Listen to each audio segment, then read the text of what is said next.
እንዳላችሁበት የሰዓት አቆጣጠር ዕለታዊ አበይት ጉዳዮች የተሰኘው ፕሮግራማችን አሁን ጀመረ። እስከ ፕሮግራማችን ፍጻሜ ድረስ ከኛ ጋር እንድትቆዩ በአክብሮት ጋበዝናችሁ። ከሰገነቱ ከማማው ላይ ምኒልክ ዛሬም ንጉስ ነው። የፕሮግራማችን ሁሉ የመጀመሪያ መክፈቻና ወጃችን ይሄ ነው። በማህበራዊ ሚዲያ ለምትከታተሉም በሙሉ እስከዚች ደቂቃ ድረስ የገባችሁ ፈጠን ብላችሁ ኃላፊነት በመወጣት አብራችሁ እንድትሆኑ በአክብሮት ነው የምንጋብዛችሁ። እንደዚሁ በአራቱም ማዕዘን በሳተላይት ቴሌቪዥን እየተከታተላችሁ ላላችሁ እንደዚሁ እናመሰግናለን። አሁንም እስከ ፕሮግራማችን ፍጻሜ ድረስ ከኛ ጋር ቆይታ እንድታደርጉ በአክብሮት ነው የጋበዝናችሁ። ርዕሰ ጉዳያችን ሰፋ ያለ ነው። ጠብቅ የሆነ መረጃም ይዘናል። የሳሞራ የባጫና የአብይ አህመድ ሰላይ በመቀሌ መያዝ፣ ያለፈው ጦርነትና የዘረፋው ምስጢር፣ የአርበኛ ዘመነ ካሴ ማረጋገጫ ሚል ርዕሰ ጉዳይ ይዘናል። በዚህ ርዕሰ ጉዳይ የምናነሳውን ነጥብ ጠብቁ፣ ተከታተሉን፣ አብራችሁን ከኛ ጋር ቆይታ አድርጉ። ላይክ ያላደረጋችሁ ላይክ አድርጉ፣ ሼር ያላደረጋችሁ ፈጠን ብላችሁ ሼር አድርጉና የቀጥታ ስርጭቱ ጀምሯል ብላችሁ በፌስቡክ ገጻችሁ ብትለጥፉት ተመልካቾች ጋር እንዲደርስ ታደርጋላችሁ። ለመዘግየታችን ይቅርታ እንጠይቃለን። ተጨማሪ ጊዜ እንዳናባክን ወደ ርዕሰ ጉዳዮቻችን ነው የምንሄደው።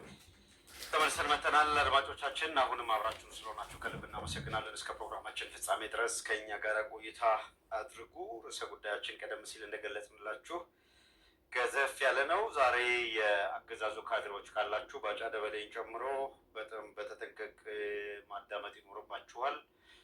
የአገዛዙ ካድሬዎችም ለዛሬ የሚሆናቸውን አጀንዳ አግኝተዋል። በደንብ እናቀብላችኋለን። የባጫ ደበሌን ጉዳይ ወደ መወያያነት እንዲመጣ ወደ መድረኩ እንዲመጣ አስተዋጽኦ ያደረጉት እነ ቡቺ ናቸው። በዘለቄታው ገና ተጀመረ እንጂ አላለቀም ብለናል።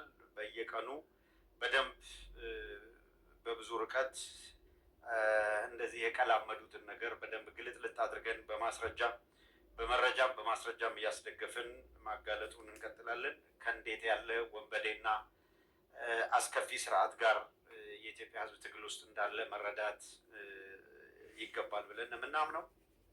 ይሄንን ህዝቡ በሚገባ እንዲገነዘብ ደግሞ ማስረጃዎችን አቅርቦ እንደዚህ ያለውን ወንበዴ ስርዓት በልኩ ማጋለጥ ያስፈልጋል እና እነ ባጫ ደበሌ ወጥተው እንደ ቀልድ አቅራርተው የሚሄዱበት ሁኔታ ፈጽሞ እንዳይፈጠር ማድረግ ይጠበቅብናል። ለዚህ ነው ከፍተኛ ርብርብ የሚጠይቀው። በመረጃ ማሰባሰብ ጉዳይ ላይ የበኩላችሁን አስተዋጽኦ እያደረጋችሁ ላላችሁ እጅግ በጣም ከልብ እናመሰግናለን። ስለምትተማመኑብን ነው መረጃዎች እኛ ጋር እንዲደርሱ የምታደርጉት። ሚስጥራዊነታቸውን እንጠብቃለን። ከዚያም ደግሞ ለህዝቡ በአግባቡ ደሊቨር እናደርጋለን እና ይሄ የኦህዴድ ስርዓት እንኳን አዲስ አበባን ጨምራችሁለት ኦሮሚያ በሚባለው ክልል ምን ያህል ፍጅት እያደረሰ እንደሆነ እናውቃለን። ይሄ ስብስብ በቅጡ አንድ ቀበሌ መምራት የማይችል ተራ ስብስብ ነው። ይሄን ስብስብ ከኢትዮጵያ ትከሻ ላይ የማውረድ ትግል ለዚህ ትውልድ በተለይ በታሪክ የተጣለበት ኃላፊነት ሆኖ መጥቷል። ይሄንን የትን ትተነው ልንሄድ የማንችል ሁኔታ ስለሆነ ነው እየተጋፈጥ ነው የምንገኘው እና የሁላችንንም መናበብ የሁላችንንም መረባረብ የሚጠይቅ ጊዜ ነው። ነገሮች መልክ እየያዙ ቀና መንገድ እያገኙ እንደሆነ ብዙዎቻችን የምንታዘበው ሀቅ ነው። አሁን ስርዓቱ በብዙ መልኩ በየማዕዘኑ ተኮርኩሞ ከዚህ በፊት ስንለው እንደነበረው ልውደቅ ሲል አትወድቅም ብሎ የሚታገለው ያለ ነው የሚመስለው በሚታገለው ህዝብ መካከል። ምክንያቱም ደግሞ ዘርዝረን አንስተናል። እነሱ በሄዱበት ጭካኔ ሩቡን ያክል እንኳን ራሳችንን ከዚህ አስከፊ ስርዓት ለመታደግ የጨከንን አይመስልም እያለን ደጋግመን የምናነሳዋለን። በጥቂቶች ቆራጦች ነው ሁልጊዜም ትግል የሚመራው። ብዙሃኑ በሂደት ውስጥ የሚሳተፍ ነው የሚሆነው እንደሚታወቀው እና ጠንከር ያለ ትግል በኖረ ጊዜ ምን ሊመጣ እንደሚችል አሁን ከሁኔታዎች መረዳት ይቻላል፣ ከእንቅስቃሴዎች መረዳት ይቻላል እና የአቋም የፕሪንሲፕል ሰው ሆኖ መገኘት እንጂ በትግሉን በአሸናፊነት ለመወጣት ሌላ መሰረታዊ ነገር የምንለው ይሄ ነው። ኮዝ ያለው ህዝብ ጦርነትህ ጀስት ነው፣ የፍትሃዊ ነው የሚሆነው ራስህን የምትታደግበት እንጂ በማንም ላይ ፍላጎትህን በኃይል ለመጫን የሚደረግ ጥረት አይደለም። ኦህዴድ ግን የሃይማኖትና ፖለቲካን በጅምላ ከሁሉም አግበስብሶ ሄጅሞኒውን እየጫነ ያለ ቡድን ስለሆነ ከዚህ ቡድን ጋር የሚደረግ ትግል እልህ አስጨራሽ ነው፣ ግን ምርጫ የሌለው ትግል ነው። በፍጹም መሸነፍ አማራጭ አይደለም። በዚህ ስርዓት ውስጥ መሸነፍ አማራጭ አይደለም። አማራጩ ማሸነፍ ብቻ ነው። ይሄ በደንብ ታውቆበት ነው እስከ መጨረሻው ትግል የሚያስፈልገው። ሌላው አይተነው ጊዜ ወደሚያደላው ምናምን የሚላቃል አሁን ወደዛ ዘነበለ ወደዚህ ብለ እንደ ደመራ ትግልን ወደዚህ ወድቃል ብለ መጠበቅ የሚያዋጣ ጊዜ አይደለም። ወይም እንደ መጽሐፍ ቅዱስ 11ኛው ሰዓትም ጠዋትም የመጣው እኩል ተከፍሎታልና 11 ሰዓት ላይ ቢሆን ጠብቄ ምናምን የሚል 11 ሰዓት ስትመጣ ተዘግቷል ተብሎ በር የሚጠብቅህ ተዘግቷል። እንደዚህ አይነት መሸዋወድ የለም። በአሁኑ ወቅት በእውነቱ በጣም በሚደንቅ ሁኔታ በሁሉም አቅጣጫ ላይ ሰራዊቱ የፈረሰ እየከዳ እየተቀላቀለ ነው። ከሰሞኑ በተከታታይ የሰራዊቱ መፍረስና ፋኖን መቀላቀል በስፋት እየተዘገበ መሆኑን ተከትሎ ትተውት የነበረውን በተለያየ መልኩ አይ ጨርሰነዋል አልቋል ሲሉት የነበረውን እንደገና መልሰው አንድ 10 መሳሪያ እንደ ችቦ ደርድረው ድሮ ባጫ ከለገዳዲ እየሰበሰበ የሚሸጠውን ችቦ የሚመስል ክላሽ አጋድመው ሊለኩሱት ነው የሚመስለው። ማረክን ብለው የሚሰበስቡት እና የባጫን ትዝታ እየቀሰቀሱት ነው የሚመስለው። በጥቅሉ ዛሬ ጠበቅ ያለ መረጃ አግኝተናል እንዳልናችሁ። ይሄንን ለማድረስ የእናንተ ተሳትፎ አስፈላጊ ነው። አስፈላጊነቱ ሌሎች እንዲደርሳቸው በማድረግ ረገድ የምታደርጉት ርብርብ እስካሁን ስትከታተሉ ላይክ ሳታደርጉ እየተከታተላችሁ ከነበራችሁ በጣም ወደ ኋላ ቀርታችኋል። እችን ትንሿን ኃላፊነት አልተወጣችሁም ማለት ነው። ወረደ 1920 በሚል ዩዘርኔም የሱፐር ቻት ሱፐር ስቲከር ድጋፍ በማድረግ ነው ሚኒሊክ ዛሬም ንጉስ ነው ብሎ የጀመረው። አንጻር በተለይ አንዳንዶቹ ፈጠን ብለን ቶሎ እንደ መረጃ ከሰጠን በኋላ ወደ ዲቴይሉ ርዕሰ ጉዳዩ ላይ ወደ ተቀመጠው እንድንሸጋገር። በዚሁ አጋጣሚ በዛሬው ዕለት መነጋገሪያ ሆኖ ከቆዩት ነገሮች አንዱ የአብይ አህመድ የሽንፈቱ መገለጫ የሆኑ ነገሮች ተደጋግመው እየመጡ ነው። በየሚዲያው የኦህዴድ ሰዎች በዋነኛነት የኦሮሞ ፖለቲካ ኃይሎች ከወታደሩም ከሲቪሉም ከሃይማኖቱም ከሁሉም ከአክቲቪዝሙም ከጋዜጠኛውም ከምናምኑም በየሚዲያው ላይ እየተረባረቡ ነው ያሉት። ይኸውም ጭንቅ የሆነባቸው ኦህዴድን ከውድቀት ለመታደግ የሚደረግ ዘግ ነው እና በጣም ከጭንቀት የመጣ መፍትሄ ሊሆን የማይችል ነገር ነው እያደረጉ ያሉት። ዞሮ ዞሮ ለጊዜው ግን ህመማቸውን ስቃያቸውን ነው የሚያሳየን። ምንድን ነው እየተካሄደ ያለው? እንደምታውቁት አዲስ አበባ ላይ በአዲስ አበባ የአዲስ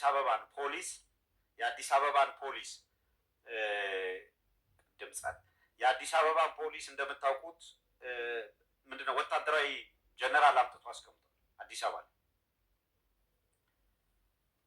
ጀነራሉን አስራት ዴኔሮን አዲስ አበባ ሲያመጣው አዲስ አበባ ላይ አዲስ አበባን ለመምራት የሚያስችል ፖሊስ አጥቶ ነው ወይ የሚል ጥያቄ ነበር ስናነሳ የነበረው።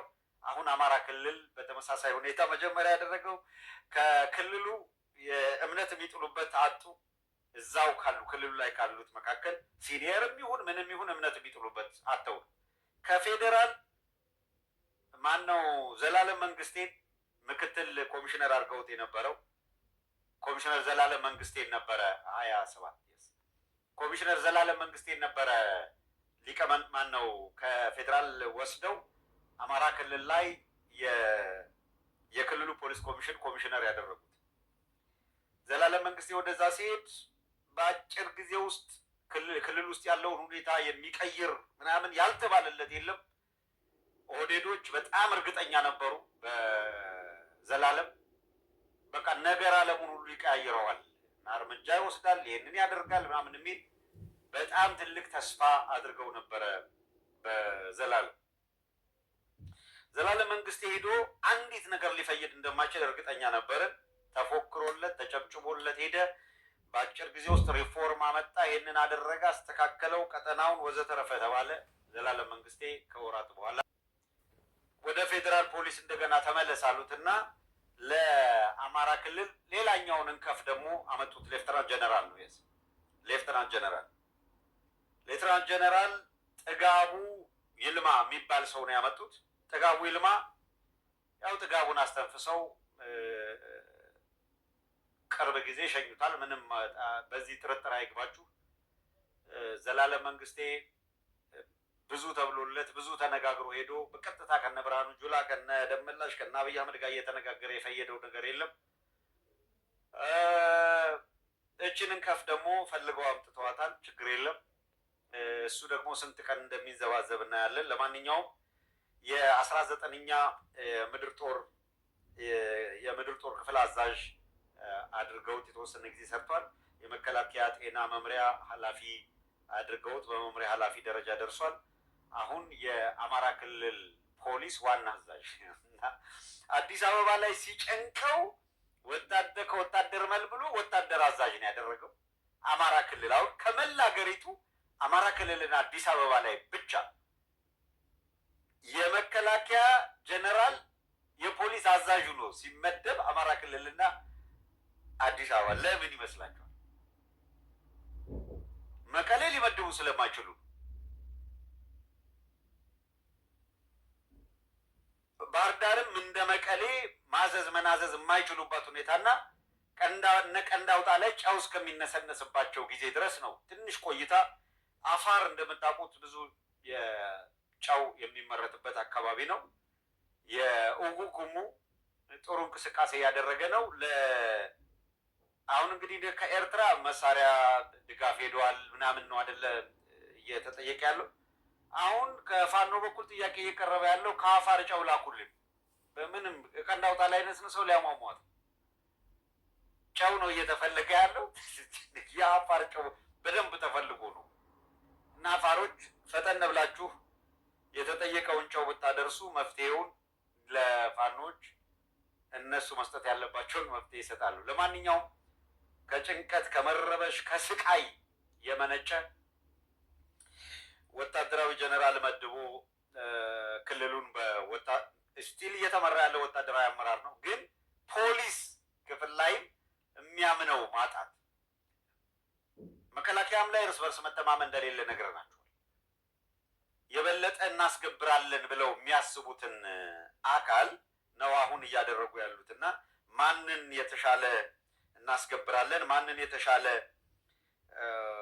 ተልዕኮ ብንሰጠው ማስፈጸም እንችላለን የሚል ሁልጊዜ የሚወስዱት የሞኝ ዘፈን ሁልጊዜ አባዮሽ ይላልና ሁልጊዜ አባዮ ሆይ ነው እናያለን የእነሱን አባዮሽ። ይሄ በገዛ ህዝብ ላይ እንግዲህ ተብሎ የሚታሰበው አማራ ክልል ላይ የሚላኩ አካላት ቀንድ አውጣንም በሉ ሌላውም አካል የሚላኩበት ዓላማ ታውቁታላችሁ። ይመጣሉ። ምን አስፈጽመው ምን ተሳክቶላቸው ያውቃል? ያው እንደምታውቁት ነው። እሱ ሌላ ነገር ነው። እስካሁን ድረስ ይሄንን አስፈጽመው ይሄንን አሳክተዋል የሚባልላቸው ሰዎች እንዳልሆኑ ይታወቃል። ዞሮ ግን ኦህዴድ ሲጨነቅ ዋናው ቁም ነገር ምንድን ነው? ኦህዴድ ከጭንቀቱ ከመከራው ከስቃዩ የተነሳ አሁን የሰው መድበዋል። ከሌላ ነገር አይደለም። ጭንቀት ሲያርበተብታቸው ኦህዴዶች ሰው መደቡ። የመደቡት አካል ወታደራዊ አመራር ነው። አማራ ክልል ሂደ ምራ ተብሎ ነው የተላከው። ምራ ሳይሆን ያው የሚሰጥ ተልዕኮ አለ። እሱን ሂደ በሚገባ አስፈጽም የሚል ነው።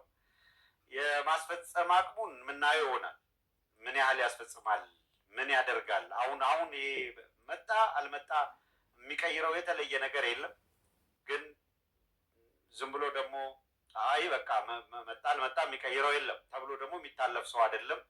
ምክንያቱም ወታደራዊ አመራር ኦፊሻሊ እውነት ለመናገር አሁን የለም ማለት ነው። ኦፊሻሊ የሲቪል አመራር ወይም ከጸጥታ ማስከበርም ረገድ ኦህዴድ በቀጥታ ራሱ የሚያምነውን ተወካይ ልኮ ካልሆነ በቀር በፖሊስ መዋቅር ውስጥ ያሉ አመራሮችንም አለማመን ነው።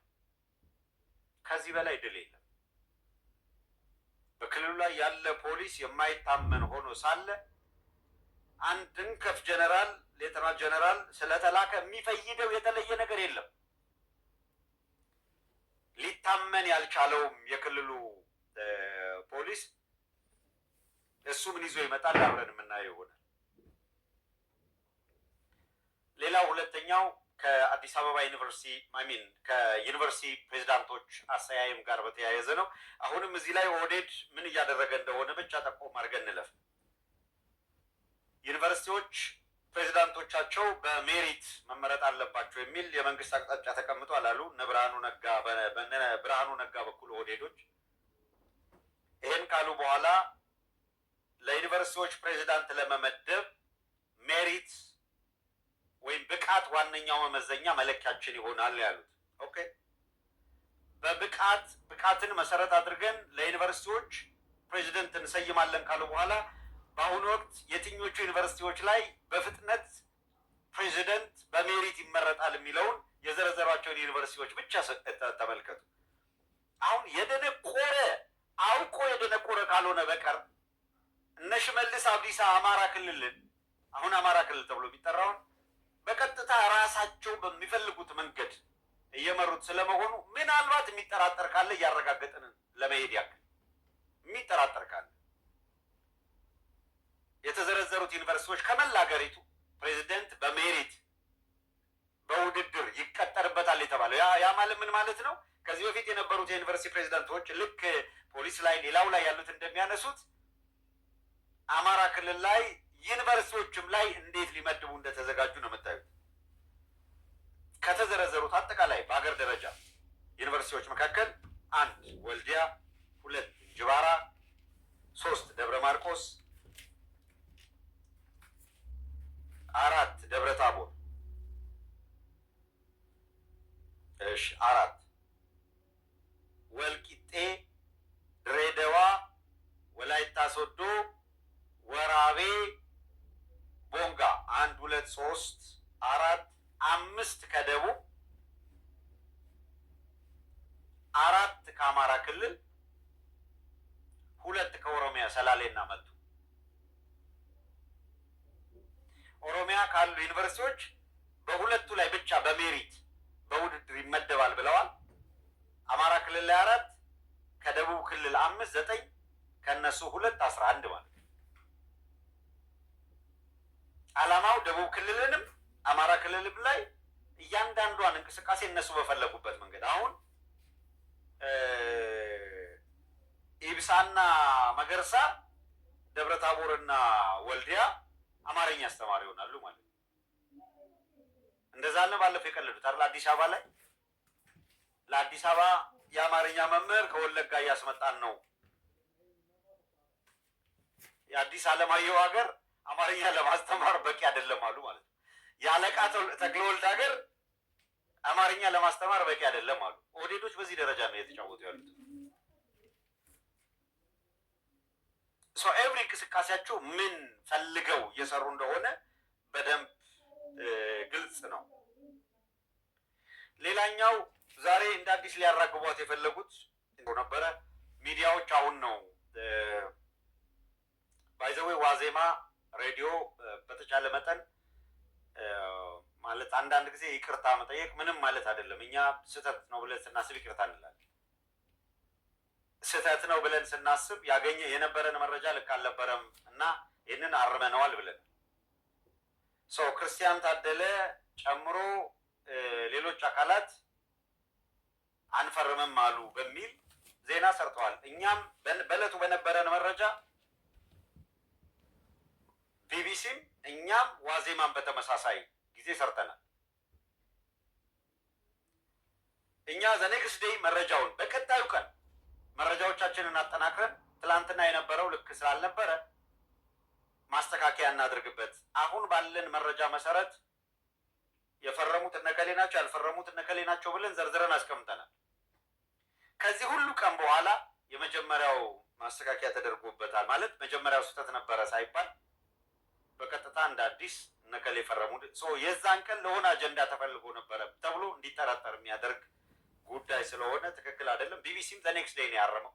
አትሊስት አይ ቲንክ እንደ ሚዲያ የተቆጠሩ የታዩም ለመሄድ ለዛ ቢደረግ ጥሩ ነው የሚል አስተያየት እግረ መንገድ ሰጥቶ ለማለፍ ነው። ለማንኛውም ሄድላይኗ የአገዛዙ ካድሬዎች አይታችሁ ከሆነ ከታሰሩት አብዛኛዎቹ ምህረቱን ተቀበሉ፣ አብዛኛዎቹ አሁን ከፋኖም ጋር ሂዱ፣ አብዛኛው እጅ ሰጠ ይሉና ማስረሻ ሰጤና ማነው ኮሎኔል ፋንታውን ጸዳሉን እንኳን አሁን ቀደም ብሎ ስለገባ አይ ቲንክ ኮቱም ትንሽ እያረጀ መሰለኝ አይመጣም ወደ ሚዲያ ለድጋሚ አይገዙለት። አሮን ቲንክ ቢጃማም ያለው አልመሰለኝም፣ እየለበሳት ነው የሚተኛው ባለን መረጃ መሰረት። ያችን ሱፍ ለብሷት ያድራል። ጠዋት ደግሞ አረጋግፎ እሷኑ ነው የሚለው። ድጋሚ ስለማይገዛ በየሚዲያው እያመጡት አይደለም። አሁን ትንሽ የገንዘብ ችግር የሌለበት ሌላ ጊዜ በዝርዝር እንመጣበታለን። ማስረሻ ሰጤን ነው ዋነኛ ቱል አድርገው በደንበኛው የሰርጎ ገቡን እንዲመራ አድርገው ስላስቀመጡት በዚህ በመገናኛ መስመር ላይ አንድ ሆቴል አለ። የዛ ሆቴል ባለቤትን ልጅ አገናኝተው ከእሷ ጋር የዚህ ቤተሰብ መኪና ይጠቀማል፣ ገንዘብ ችግር የለበትም ወዘተረፈ። ኤንዌይ እንመጣበታለን። እሱም ሌላ ጊዜ እዚህ ጋር አለቦታው አስገብተን ጊዜ ላለመውሰድ ነው፣ ወደ ሰፋ ያሉ መረጃዎች ስላሉ። ለማንኛውም ኪ ሮል ያላቸው ኤሊቶች እና አጠቃላይ ሂደቱን ሲመሩ ከነበሩት ውስጥ 30 የሚጠጉ ዘሞስ ፖፑላር አይከን በትግል ውስጥ የሚባሉት በፍጹም ይሄ እንደዚህ አይነት ውርደት ውስጥ እጃችንን አናስገባም። የአማራ ሕዝብ ላይ ላሳያችሁት ንቀት እናንተ ወረቀት ላይ ለፊርማ የምናስቀምጠው ጣት አይኖርም የሚል አቋም ይዘዋል። እንግዲህ ሌሎች ደግሞ እዚህ ጋር ነው ጉልበታችን አሉ። እኛ በጣም በሰፊው የጠበቃችሁት ሰው ብርክርክ ብሎ የሆነ ቦታ ላይ ቄጤማ ሲሆን ስታዩ ያው የሚያስደነግጣችሁ ነገር አለ። ስንሰማኛም ደንግጠናል አለ አብይ አህመድ ትናን ማን ነው ስብሐት ነጋን ፈቱ። እኛም ደንግጠናል አለ እሱ ሲያላግጥ። በእውነቱ ማለት በጣም ጽኑ ይሆናሉ፣ ሞትንም ቢሆን ይጋፈጡታል ብለን ከምናስባቸው መካከል ክርስቲያን ታደለ በዚህ ደረጃ ይዘናፈላል ማለት አቋማቱ ይብረከረካል ብዬ አላሰብኩም ነበር። በቃ አቅሙ ከሆነ ምንም ማድረግ አይቻልም። በቃ የእሱ አቅም ይሄ ነው ማለት። ያልተጠበቁ ደግሞ የሚገርም ጽናት ያሳዩ አሉ። በእርግጠኛነት የምናገረው ዮሐንስ ቧያለውና ክርስቲያን ታደለን አድርጋችሁ ማን ሊፈርም ይችላል ፈርሙና ውጡ ሲባል ገስ አድርጉ ቢባል ለረጅም ጊዜ ብአዴን ጋር በመንግስት አመራርነት ስለቆየ በተለያየ መልኩ ዮሐንስን ኮሚኒስ ያደርጋሉ ብሎ አብዛኛው ሰው ሊገምት እንደሚችል ምንም ጥርጥር የለኝም። አብዛኛው ሰው ክርስቲያንና ዮሐንስ ቧያለውን እንኳን ምናደርግ አንፎርቹኔት በጣም ባልተጠበቀ ሁኔታ ስለሆነ ኔክስት አክቲቪቲ ምን ሊሆን ይችላል? ከእስር ቤት ካወጡ በኋላ ክርስቲያን ታደለ እንደ ማስረሻ ሰጤ በየመድረኩ እየመጣ የአማራን ትግል ሊያወግዝ ነው ወይስ ጀስት ወጣ እንደ ማንኛውም ለኢማን በቃ ተሸንፍ ያለው ከዚህ በላይ የመታገል ከዚህ በላይ ከስርዓቱ ጋር የመገዳደር አቅም አጣው ብሎ ወደ ቤቱ ሊገባ ነው? ቱ ቢ ኦነስት አይ በቃ የኔ አቅም ይሄ ነው ብሎ ወደ ቤቱ ከገባ ኢትስ ኦኬ። በቃ ሰው የሆነ ሰዓት ላይ አስተዋጽኦ አድርጎ በቃ ይካል። ችግር የሚሆነው ቅጥረኛ ከሆነ ችግር የሚሆነው ተብረከረኩ አቃተኝ ካለ በኋላ የአፋሻ ጎንባሽ ለስርዓቱ ከሆነ ነው አስቸጋሪ ቢሆን። ያ ከሆነ አትሊስት ምንድን ነው በቃ የሆነ ሰዓት እንደ ሰው ደከመ ብሎ ሰው ኤክስኪውዝ ሰጥቶ ዝም ሊል የሚችለው ሌላ ውጥንቅጥ ውስጥ ያልተገባ እንደሆነ የፈረማችሁ አካላት አይኖ ቤተሰቦቻችሁ ያደርሷችኋል በየቀኑ ህዝቡ ምን እያለ እንደሆነ እና ፓኒክ አድርገዋል። መደናገጥ አለ። መጀመሪያ መጥኖ መደቆስ ያስፈልግ ነበረ። ቅድሚያ ነበር እንጂ መጥኖ መደቆስ አሁን ምን ያደርጋል? ድስት ጥዶ ማልቀስ የሚባል ነገር አለ። አሁን ድስት ጥዶ ለቅሶ ቢኖር የአገዛዙ ሰዎች ያችኑ ባለጌዎች ስለሆኑ የተፈረመባትን ወረቀት ለማውጣት እያለከለኩ ነው ያሉት።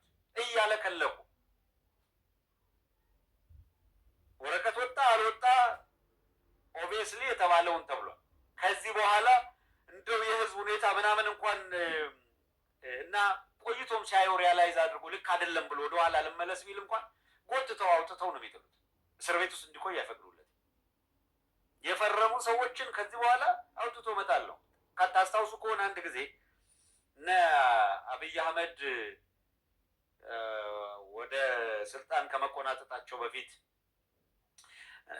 እስረኞች ይፈቱ ብሎ ኢህአዴግ ወስኖ ነበረና እስረኞቹ ሲወጡ ይፈቱ ተብሎ ተወሰነ። ከዛ ሲወጡ ግን አንድ ፎርም አዘጋጅተው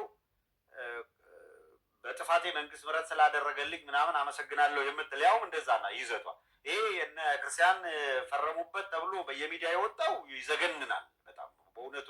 እንደዚህ አይነት ወረቀት ላይ እንኳን ክርስቲያን ኤኒ ፖለቲካ የማይረዳ ሌማን ቢሆን እንዲህ አይነት ወረቀት ላይ ፊርማውን ያኖራል ተብሎ አሲዩም አይደረግም። ለዛ ነው በጣም ብዙ ሰው ይሄ ምንድን ነው በጣም ፔንፉል የሆነበት ማለት ሰው ስለምታደርሷቸው አካላት በቃ እኛ ተሸነፈን ካላችሁ የእናንተን ሽንፈት አምናችሁ መቀበል እንጂ ሌላው ለምን እኛ እንደኛ አልተሸነፈም የሚል ግብግብና እኛ ጭቃ ውስጥ ከቦካን ሁሉንም ማቡካት አለብን በሚል እዛ ያሉ እስረኞች ላይ የተለያየ ጫና መፍጠር ከአገዛዙ ሰዎች ጋር እየተነጋገሩ ይሄ እንደዚህ አይነት ሁኔታ በቸልታ በዝምታ የሚታለፍ አይደለም። ወይ ከድርጊታችሁ ተቆጠቡ፣ አለበለዚያም ዝም ብሎ በግድ እንቦካካ የሚል አይነት ጥሪ መቅረብ የለበትም እና ትክክል አይደለም። የተጨባጭ ነገር ሳንይዝ ምንም የምንለው ነገር የለም። ችግር ስለተፈጠረ ነው የፈረመ ያልፈረመ የተንበረከከ ያልተንበረከከ ተብሎ በሁለት ካታጎሪ ተለይቶ እንዳውም ያልፈረሙት ይውጡልን የሚል ነበረ ፈራሚዎች ያቀረቡት። እኛ እንደገና ያልፈረሙት ለምን ነው እኛ የምንወጣው? እነሱ ሴፍቲ ካልተሰማቸው ከእኛ ጋር መሆን ልክ አይደለም ብለው ካሰቡ መሄድ ይችላሉ ነው። አንደኛ መገለል አይኖ ፔንፉል ነው በጣም መገለል ይመጣል። እስር ቤት ሁልጊዜም የአቋም ሰው ይወደዳል፣ እናውቀዋለን። እስር ቤት የትኛውም እስረኛ የእውነት አቋም ያለው ሰው ይወዳል እና የግድ ፖለቲከኛ ያልሆነው ሁሉ በፖለቲካ ጉዳይ የታሰረና በአቋሙ የጸናን አካል ያከብራሉ።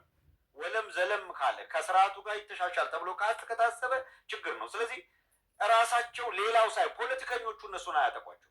በእርግጠኛነት የምንነግራችሁ ግን ጥበቃ ካልተደረገላቸው እዛ ያለው ሌላው እስረኛ ግን ፈራሚዎቹን ሊያጠቃቸው ይችላል። ለምን? እንደ ከሃዲ ነው የሚቆጥራቸው። በተደጋጋሚ በላይኛው በር እየተባለ የሚጠራ ከሆነ እነሱ ስላልፈረሙ እኛ ተለይተን እንደ ከሃዲ እየታየን ነውና እነሱም እንዲፈርሙ መገደድ አለባቸው ብሎ ክርክር መቅጠም ግን በፍጹም ልክ ያልሆነ ነገር ነው። አደብ መግዛት ያስፈልጋል የሚለውን ነገር ማንሳት ነው። ሌላው ከዚሁ ከእስር ቤት ጋር በተያያዘ በጣም የሚገርማችሁ እሑድ ዕለት የእሑድ ወግ በእግረ መንገድ በትላንትና ፕሮግራም ከሽሜ ጋር ያነሳ ነው አንድ ነገር ቢኖር ከነ ጥላሁን ያሚ ጋር በተያያዘ የሃጫሉ ሁንዴሳ ገዳይ ብለው ያሰሩትና አብይ አህመድ ጥላሁን ያሚን እንዴት ባለ ሁኔታ እንዳሰቃዩት መረጃ ደርሶን ከእስር ቤት በተመሳሳይ መሳፍንትን የጀነራል ገዛይና የሰዓረ ገዳይ ነው ብለው ያሰሩትን መሳፍንትን አለመግደሉን መረጃ ሲያወጣ አፍነው እንደወሰዱት ሁላ ጥላሁን ያሚንም አፍነው ወሰዱት። የሃጫሉ ገዳይ ተብሎ ታስሮ የነበረውን ከየት አባ ሳሙኤል የነበረው አፍነው የአብይ ኮማንዶዎች መጥተው ከወሰዱት በኋላ የተወሰዱት ዝዋይ። ለምንድን ነው? ምንም ግልጽ አይደለም። የት አደረጉት ነው ክትትል ያስፈልግ ነበር። ወስደው የታስቀመጡት ዝዋይ በትላንትና ሁለት ኦልሞስት ወደ በደረሰን መረጃ መሰረት 9 ቦታ በጩቤ ተወግቶ አሁን በጣም በአሳዛኝ ሁኔታ ክሪቲካል የሆነ አስጊ ሁኔታ ላይ ሆኖ ሆስፒታል ውስጥ እንደሚገኝ የሰማነው ጥላሁን ያሚ ሰው መረጃ ዱካ ማጥፋት ነው። 11 የሚደርሱ የትግራይ ተወላጆች ጥላሁን ያሚን ከአባ ሳሙኤል አውጥተው በሚወስዱ ጊዜ ከዛው ከአባ ሳሙኤል 11 የትግራይ ተወላጆችም ታፍነው ተወስደዋል። እንደምታውቁት እስር ቤት ላይ አሁን 1.5 ሚሊዮን ብር አመክሮ ከጨረሰ በኋላ ማነው እስሩን ከጨረሰ በኋላ አመክሮ ታሳቢ እንዲደረግልህ 1.5 ሚሊዮን ክፈል የሚሉ በፊት ለፊት የሚዘርፉ አካላት የማረሚያ ቤቱ መሪ በድምፅ በማስረጃ አውጥተን አጋልጠን ያው እንደቀጠሉ ናቸው። እንደምታውቁት የእስረኛውን የምግብ ኮታ ቀልደውበት ለጤናቸው በጣም አስጊ የሆነ በቪዲዮ አሳይተናቸዋል። በጣም እጅግ ዘግናኝ የሆነ ነገር እንዲበሉ እያደረጉ ከቤተሰብ ምግብ እንዳይመጣ ከልክለው የዛ የወህኒ ቤት ኃላፊዎች የአብይ ሹማምንት ግን ሬስቶራንት ከፍተው የእነሱ ሬስቶራንት በውድ ዋጋ ገንዘብ እንዲያቀርብና እስረኛው እየገዛ እንዲበላ ነው እያስገደዱ ያሉት። እንዲህ ያለ ወንበዴ ነው። ከዛ እስር ቤት መቼ ነው እነዚህ እስረኞች ነፃ የሚወጡት የሚለው ጉጉት ነው ያለ። መቼ ከነዚህ ከወንበዴ ከጭካኞች እጅ ይህ እስረኛ እንዴት ይላቀቃሉ? ለማንኛውም ጥላሁን ያሜን የተመለከተ ያለን መረጃ ይሄ። ወደ እነ ባጭቲ መለስ ስለነል በነገራችን ላይ የአንዳንድ ማሳያ ቪዲዮዎች በርከት ያሉ አሉ። እነሱን እናመጣለን። አሁን ከረንትሊ ያለው የፋኖ እንቅስቃሴ በመላው አማራ ክልል ለአብይ አህመድ አገዛዝ በጣም ጭንቅ ሆኗል። አርበኛ ዘመነ ካሴ የሰጠው ምስክርነት በሚል ርዕሰ ጉዳይ እሱንም ስለምናነሳ ኋላ መለስ እንልበታለን። ባጫ ግን ምንም ምርጫ ስለሌለን ነው ነካክቶ እንደምታውቁት ባጫ በጣም ደጋግሞ እየተናገርን ነበረ። ባትገባ ይሻላል ባጫ የሚል ግን ስለገባ መስመር ላይ ምንም ምርጫ የለም እና 28ን እናምጣውና ወደ መረጃው ወደ ለኛ ወደ ደረሰን መረጃ እናልፋለን። በዚሁ አጋጣሚ ሳሞራ ባጫ አብይ አህመድ መቀሌ ላይ የተያዘ ሰላያቸው በሚለው ርዕሰ ጉዳይ ላይ የምንለው ይኖረናል። ያገኘነውን መረጃ ዘርዘር አድርገን እንነግራችኋለን። እሱን እንነግራችኋለን እና እስከ ፕሮግራማችን ፍጻሜ ድረስ ከእኛ ጋር አሁን ቆይታ እንድታደርጉ በአክብሮት ነው የምንጋበዛችሁ። ቆይታ አድርጉና መጀመሪያ አንድ ቪዲዮ አለ፣ እሱን እናደምጣለን። ከዛ ከቪዲዮ በኋላ ወደ ማስረጃዎቹን ወደ መዘርዘሩ እንሄዳለን።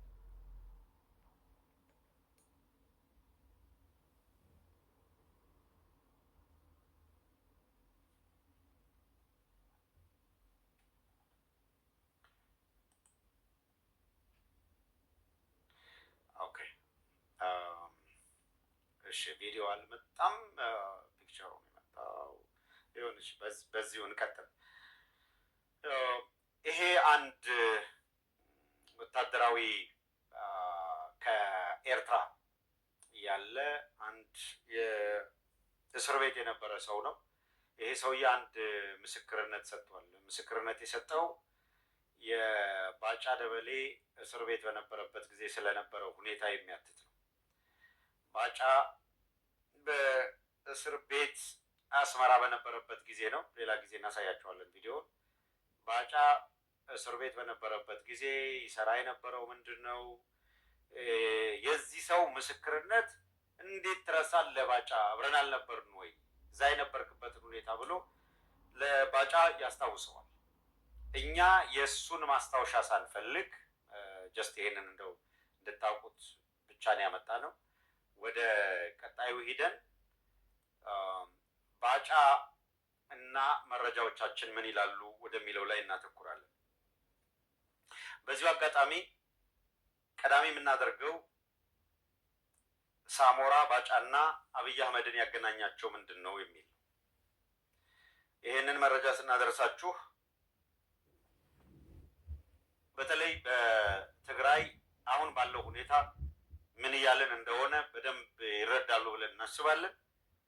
የትግራይን የፖለቲካ ሁኔታ የሚከታተሉ አካላትም በዚህ ረገድ ያለንን መረጃ አይ ብሎ የሚሞግት ካለ ማለት መሞግት አለው የሚል ካለ በደስታ እናስተናግደዋለን። ለማንኛውም ግን ባጫ ደበሌ፣ ሳሞራ የኑስና አንድ ሌላ ኮሎኔል የትግራይ ተወላጅ ኮሎኔል በኢህአዴግ ዘመን ጀምሮ የተሻለ ቅርርብና ግንኙነት ነበራቸው።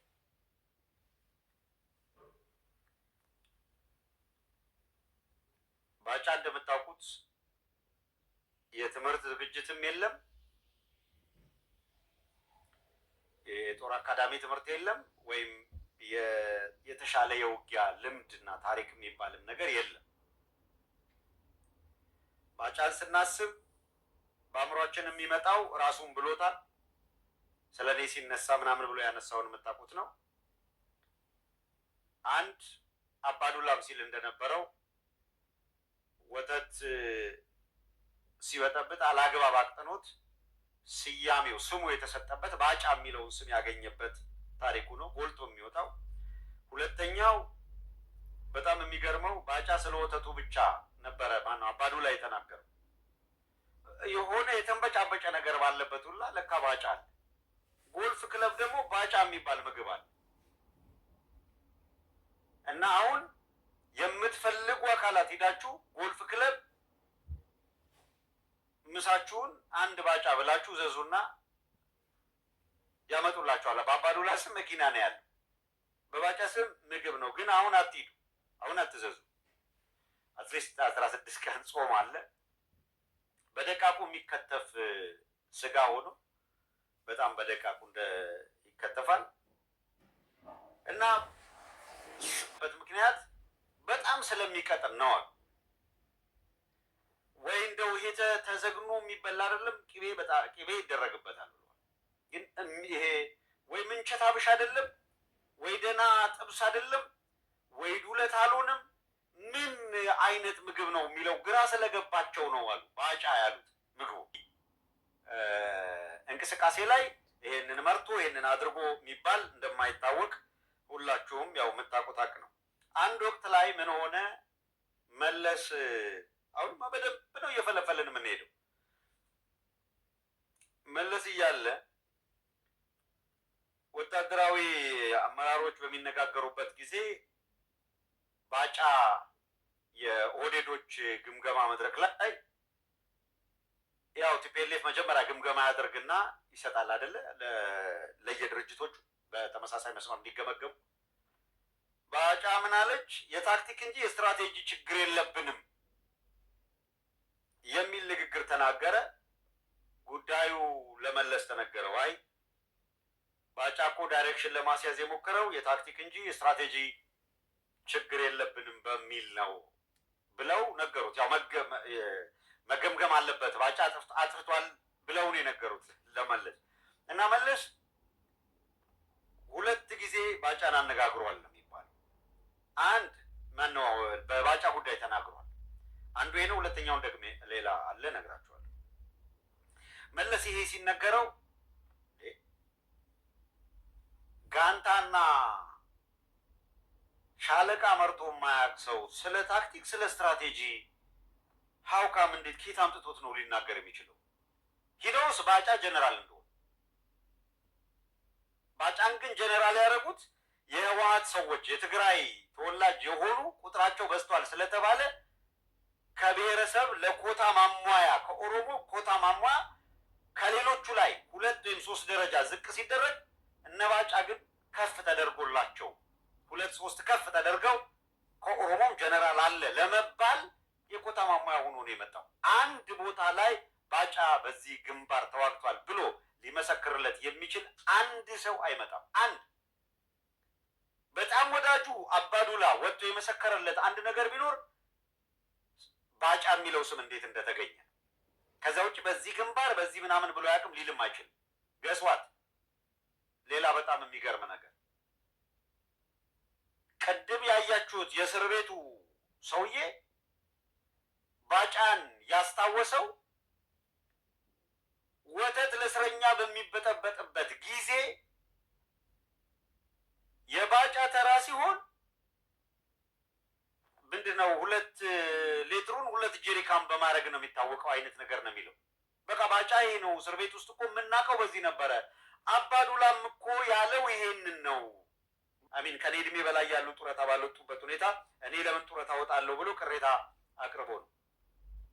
ባጫ ጡረታ እንዲወጣ የተደረገው በጣም በከፍተኛ ዘረፋ ላይ ተሰማርቶ ከፍተኛ ገንዘብ እመጣበታለሁ በዝርዝር በዘረፋ ከተገመገመ በኋላ መታሰር አለበት ሲባል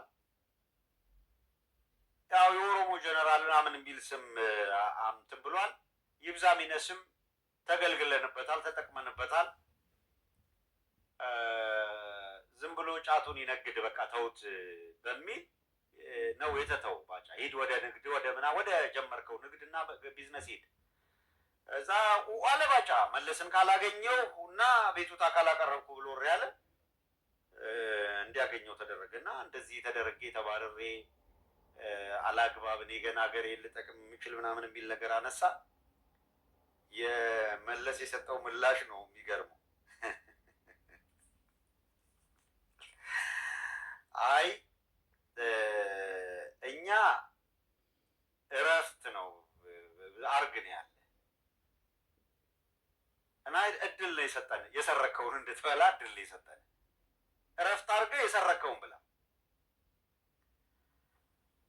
አይ ወደ ክርክር መግባት አለብን ካልክ ፋይናል ዴስቲኔሽን የሚሆነው እስር ቤት ነው። መዝረፍ ይታወቃል። አትሊስት አገልግሏል። በቃ የሰረቀውን እየበላ ይኖር ተብሎ ነው። ዳግመኛ ወደ ስርቆት በመንግስት ስም ዘረፋ የሚገባበት ወይም ይህን እድል የሚያገኝበት በር ሁሉ መዘጋት አለበት ነው። አንተ በመንግስትም በመከላከያም በየትኛውም በሲቪል ኃላፊነትም የትኛውም ቦታ አትመደብም። በእነዚህ መካከል አሁን መቀሌ ላይ የቁም እስረኛ የሆነ አንድ ሰው አለ። የአብይ አህመድ የባጫና የሳሞራ ወዳጅ የነበረ ነው። ከባጫ ጋር የተጣሉበትን ምክንያቶች በዝርዝር አውቀናል። በጣም በሚያሳዝን ሁኔታ ይህች ሀገር ግን በእውነት መከራዋ እንዴት የበዛ እንደሆነ የኢትዮ ኤርትራ ጦርነት ጊዜ ባጫ ለጥቂት ጊዜ መጀመሪያ ሲጀመር አሰብ ነበር አሉ። ጦርነቱ የተጀመረ ዕለትና ኃይለኛ የቀለጠ ውጊያ የተደረገበት ዕለት ባጫ ቀን ሲቅም ውሎ ማነው ማታ ፈጦ አድሯል። ሲነጋጋ ደግሞ ተኝቶ ለበርካታ ሰዓታት የከባድ መሳሪያ ሲኖጋ ምን ሲል ባጫ ምንም አይነት መረጃ አልነበረው፣ ተኝቶ ነበር። ቀስቅሰው እዚህ ድምፅ ይረብሻል ሐረር ሄደህ ቃም አሉት። መሳሪያን የሚጮህበት አካባቢ ጋር ምንም አታረግም። እየቃምክ ለመተኛት እዛው ሐረር ሂድ፣ የምትመራው ምናምን ወታደር የለም ብለው አላግጠው በቀደም ያልኳችሁ ጀነራል ዮሐንስ ነው ምናምን ቦታው እንዲተካው ተደርጎ ባጫ ወደ ሐረር ተልኮ ተስፋዬ ገብረአብ እዚህ ጋር አልተሳሳተም። ሽርጡን አድርጎ ባጫ ሐረር ቁጭ ብሎ ጫት እየቃመ ጦርነቱን በቴሌቪዥን ነበር የሚያዩ። ጻድቃን አመጣ፣ ሰራዊት አስገባ፣ ተጨፈጨፍን እያለ ነበር የሚተረው። መጨፍጨፍ እንደዚህ ደስ ያሰኛል? ተጨፈጨፍን ብሎ ሰው እንዴት ይረካል? እመራዋለሁ ያለው ሰራዊት ይዞ አትሊስት ባይመራውም አብሮት ያለ ሰራዊት።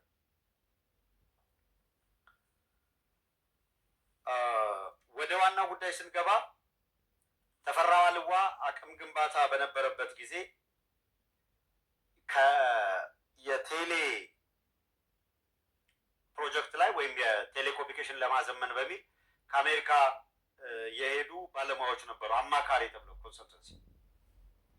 ያ አማካሪ ቲም ከነ ባጫ ጋር ይገናኛል። አንድ በመከላከያ ውስጥ የስለላ ስራ የሚሰራ ተወልደ እንብብ የሚባል ነበር። እንብብ አይ ቲንክ የቅጥል ስሙ ነው። እንብብ ይሉታል። ምን እንደሆነ ፈጣሪ ይወቀው። ተወልደ እንብብ የቅጽል መጠሪያ እንደሆነ ነው የሚነገረው። ተወልደ እንብብ ኮሎኔል ነው። የትግራይ ተወላጅ ነው። ለረጅም ጊዜ በመከላከያ ውስጥ የመከላከያ መረጃ ኃላፊ መሆኑ ሰርቷል። በመከላከያ ብቻ በደንብ ፌመስ የታወቀበትና አጨብጭበው ሁሉም የሚመሰክሩለት ጎበዝ ሰላይ፣ ጎበዝ የደህንነት ሰራተኛ ነው ይላሉ። በመከላከያ ደህንነት ውስጥ የሚሰራ ነው። ለሳሞራ በጣም በጣም የቅርብ እጅና ጓንት የሆነ የሳሞራ ሰው ተወልደ እንብብ እነዚህ ከአሜሪካ የመጡት የመከላከያ መረጃ ሆኖ ከአሜሪካ የመጡት ሰዎች ጋር ሲነጋገር ባጫ የቢዝነስ ሰው ሁና ከተወልደ እንብብ ጋር ቢዝነስ ይሰሩ ነበረ። ስለዚህ እንጦጦ ላይ አንድ በጣም ግዙፍ ዲሽ ከሳተላይት ቀጥታ ኮሚኒኬት የሚያደርግ ዲሽ እንዲተከል አድርገዋል። ከዛ አዲስ አበባ ላይም ይሄ ከቴሌ ቁጥጥርና እውቅና ውጪ ነው። ተወልደ እንብብ ባይዘው እስከ ቅርብ ጊዜ የህወሓት የመከላከያ መረጃም ነበር። የህወሓት የመከላከያ መረጃ ሆኖ እንደገና በደብል ኤጀንት ደግሞ ለአብይ አህመድ ይሰራ ነበር። እጁ ነው የተቆረጠው። አሁን አብይ አህመድ መቀሌ ላይ ያለውን አንድ እጅ ቀንጥበውለታል። ተወልደ እንብብ ወደ እስር ቤት ባይገባም ምንም አይነት ሰው ጋር እንዳይገናኝ እንቅስቃሴው ተገድቦ የቁም እስር ላይ እንዳለ መረጃዎች ያመለክታሉ። ተጨማሪ ግምገማዎች የተካሄዱበት እንደሆነ ነው የመረጃ ምንጮቻችን የነገሩ።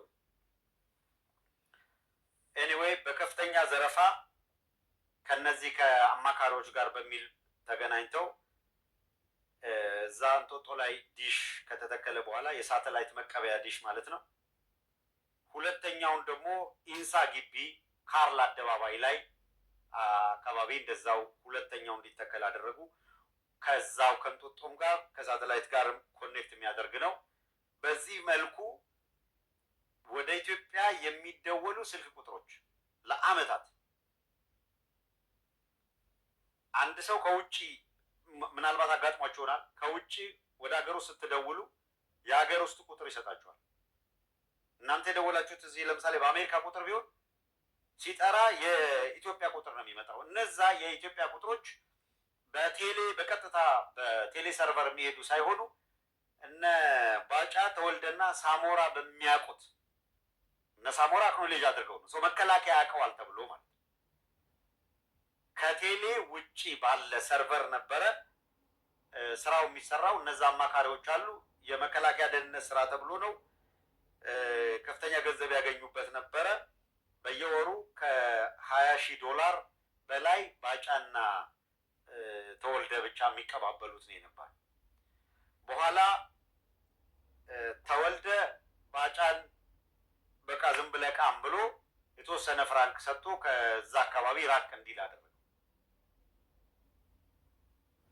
ባጫ ለረጅም ጊዜ በዚህ ሲበሳጭ ሲቆጭ ምናምን የኖረው ተወልደ ሸምጥጦት ከነበራቸው የጋራ ቢዝነስ ስለወጣ ማለት ነው። እና ቀደም ብሎ ነው ሳሞራ በብዙ መንገድ ይወለከ እና አብይ ጋር አብይ እዛ እንደምታውቁት ኢንሳ ምናምን ይሰራ ነበር አይደለም። ከና አብይ ጋር ሳሞራ የቦካው የተጨመላለቀው አንድ አብይ አህመድ እዛ እየሰራ ከስሩ እያለ ለዚህ ጥርሱም ትከሻውም ለረገፈ ሰውዬ ለሳሞራ የኑስ ቲኔጀር እየመለመለ ያቀርብለት ነበር። እስካሁን ድረስ ሞቶም አለመገኘቱ አንድ ነገር ነው። በብዙ መልኩ ሳሞራ ጭቃ ውስጥ የቦካ ሰው ስለሆነ ሰው ፊት ሊቀርብ አይችልም። በነገራችን ላይ ተወልደ እንብብ ከሳሞራ ጋር ይሄ የቴሌ ከአክሮስ ዲሽ ተክለው ከቴሌ ሰርቨር ውጪ እንቅስቃሴ ሲቆጣጠሩ አጌንስት ጌታቸው አሰፋ ነበሩ። ተወልደ እንብብ ከሳሞራ ጋር ሆኖ ጌታቸው አሰፋን የሚያጠቃበት ጊዜ በጌታቸው አሰፋና በሳሞራ መካከል የተፈጠረ ክፍተት ዞሮ ዞሮ ቲፒኤልኤፍን አንቆጣቆጣት ማለት ነው።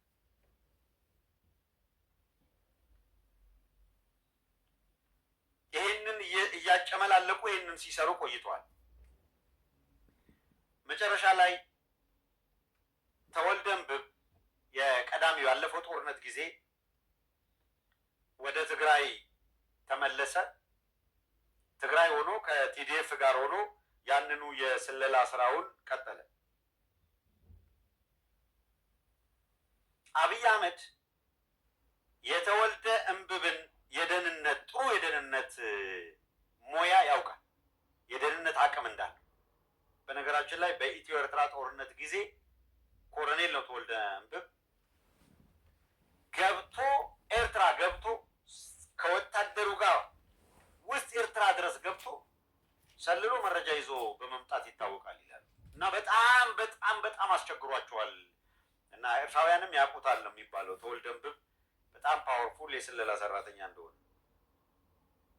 ሶ አብይ አህመድ ተወልደን ኮሚኒኬት አድርጎ ደብል ኤጀንት ሆኖ እንዲሰራ አግባብቶታል። በማን በኩል? በሳሞራ በፊት በሳሞራ በኩል። ለምን? ቀደም ሲል ከሳሞራ ጋር እንግዲህ እንዳልኳችሁ ይህንን የጋራ ቢዝነስ ሲሰሩ የቆዩ አካላት በመሆናቸው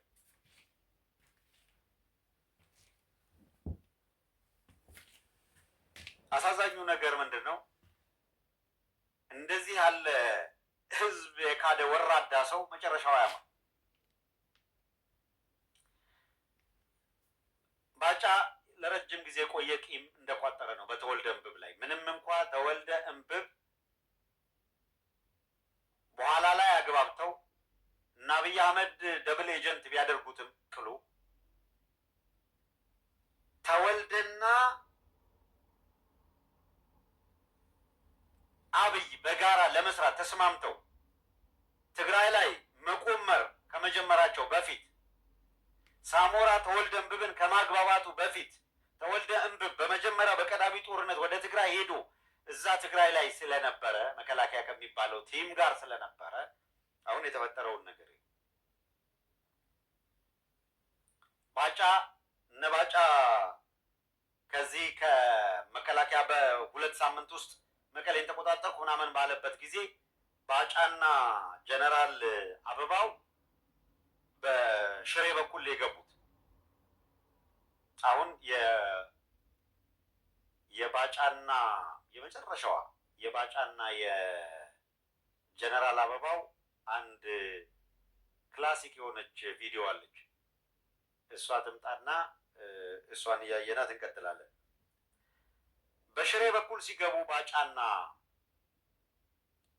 ጀነራል አበባው ሽሬ ላይ የኮሎኔል ተወልደ እምብብ ሆቴል አለ። ባጫ ይህንን ያውቃል።